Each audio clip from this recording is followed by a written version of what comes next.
Welcome, everyone. I'm Kimberly Boschman, and this is the Intentionally Intuitive podcast. In this episode, we're going to take a look at each life path number, the forecast for June 2024. So June is coming in hot, and for us in the Northern Hemisphere, we are stepping into the summer months. For those of you in the Southern Hemisphere, I know things are a lot colder. But it is interesting because as we enter into summer here in the Northern Hemisphere, I just found out that I have an allergy to grass. So it's making things interesting as people cut their yards. So curious if anybody out there has a similar allergy and how do you manage it during the spring, summer, and fall? Especially if you're an outdoorsy type of person like I am. So anywho, let's get into the forecast. But before we do that, this of course is a general forecast. If you're interested in your own personal numerology to find out more about the energies that you came here to work with in this lifetime, your current forecast, upcoming forecast, any of the good stuff, then book some time with me. I would love to work with you and take a look. All right, let's get into the June 2024 forecast. Life path number 4. So we have some interesting energies that we are working with in June. So we've got the energy of the 9, but then we also have the animal wisdom message from Scorpion coming through. So what really this brings into focus just right out of the gate is to pay attention to where it is that you are getting your defenses up too quickly. And what I mean by that, of course, is when we're working with the energy of the 9, this can bring in a really strong healing component. And then when we couple that with Scorpion, right, I think of the Scorpion with its stinger tail, just going around like stinging everything and creating, causing pain to its victims, and to certain death if we're talking about the Scorpion. But for us fours, I do think that there's some area of life where maybe we have been hurt in the past, where we have where we're hyper vigilant, some area where we are very keyed in and we're very hyper vigilant about letting our guard down. And if someone does something that brings that awareness, piques it, right? Brings it to our attention, quickly. Let's say that we enter into a new relationship and, we're kind of already on guard. And then that person does something that justifies that being on guard. We could go quick to our defenses and be like, you know what? See, I told you this is not going to work. Bye, or whatever, right? And the stinger comes out, we sting, and see you later. And so I would say, and it doesn't have to be with relationships, it could literally be with any area where you just are on high alert and you're just waiting for someone to prove that you have every right to be on high alert in that area.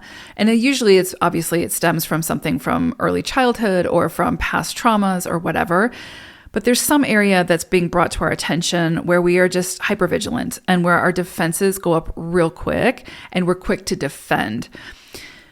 And sometimes in those situations, we don't need to be quite so defensive. And so I would say that it will probably be brought to our attention this month where we need to, put the stinger away, where it is that we need to allow some healing to come in, allow, ways to kind of deconstruct that wall that we may have built around whatever, whether it's, whatever, it could be around anything. But I do think that that's going to come into focus, especially with the sort of correlation between the 9 vibration and then the Scorpion. There's something here that that's very raw, that's very when someone's words or actions sort of touch that rawness, that Scorpion stinger comes out, or the Scorpion stinger. So we just need to be mindful of that, because what that ends up doing, of course, is making that wall bigger and stronger, and it's divisive. So it keeps us from actually connecting with people on a deeper level. So yeah, I would just say be mindful of those areas. And I do think that will come up in those wherever it needs to in your life. And I would just say, again, be really mindful of when you bring that stinger out and how you use it, right? And are you doing it too quickly, I guess, right? Where is it that you feel triggered and then defensive and take action on that charged emotion? With the 9, there's definitely, this is a month for receptivity. This is a month for things coming to you. So you've basically already weaved your web and now you're letting the nutrients come to you. You don't have to fight. You don't have to overly pursue or put in a tremendous amount of effort this month. It's really about you've done the work, you've created whatever you need to create. Now see what comes to you. This month, if you feel like you have to kind of, push the gas a lot, or you have to kind of force things, it's not for you this month. This is a month for just kind of falling more into your femininity, to falling back into your softer energy and allowing things to come to you, and then making decisions about what presents to you this month. So it's not about, putting in the extra effort and really forcing and pushing. It's about falling back, letting things come to you. And then you deciding whether or not you say yes or no to it. The 9 brings in the transient energy, right? The cycles. It's about things closing out so that new things can come in. But we have to sort of be open to the new things that come in. The 9 will sort of, by default, release for us what needs to be released. It's kind of non-negotiable when we go through a 9 cycle. If it's no longer for us, the 9 is going to find a way to release it. And we have to find a way to not get stuck on that releasing and what's falling away. We need to be focused on allowing things to come in, right? That allowance and that receptivity. And then as things present, we decide what we want to do with it. So I would say this is definitely a time for tying up loose ends. So if there's a project that you've been working on or something that you've been working on, but maybe, you've been procrastinating or you haven't quite got it to completion, this is a great time to, focus your energy on cleaning up your plate, getting rid of the things that have just been kind of lingering, that are no longer serving or don't even serve a purpose anymore. They just need to be, completed and released. So this is a great month to do that. And it can be for anything, right? Like work, even relationships, whatever area. It can be just cleaning your house if you've been kind of putting it off. Because in doing that, you're bringing in the fresh energy. So great month for that. Definitely not a month to start something new. If it's not something you've already been working on or working towards, this is definitely a month for putting your energy into the things that you already have sort of cooking. And to allow them to cook, right? Not trying to force it or rush it. But definitely not a month to initiate something big or new that hasn't been started before. This is a great month for planning. So if you do get a great, a big idea or some great inspiration comes in for you this month, write it down and, come up with a plan, come up with a strategy of how you're going to move in that direction, how you're going to make it happen. But I wouldn't say that this is the month to make it happen unless life requires you to, right? Obviously, if you don't have another choice, then and everything falls into a line for you to initiate something new, then go for it. Obviously, always follow your own intuition.